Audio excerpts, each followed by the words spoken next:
அட ஆடியா?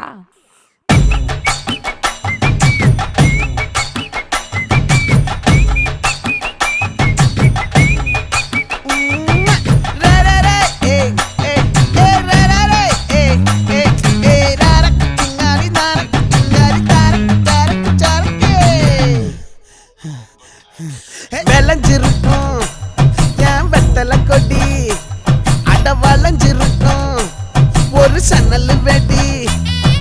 தோட்டா ஒரு கண்ணால தொலைஞ்ச ஒரு பொண்ணால வாக்கா இந்த வம்பால வல விரிச்சிட வந்தாளே.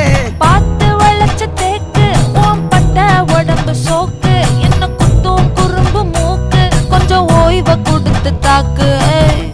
என்னடி சித்திரமே இங்க நீ பத்திரமே சொல்லு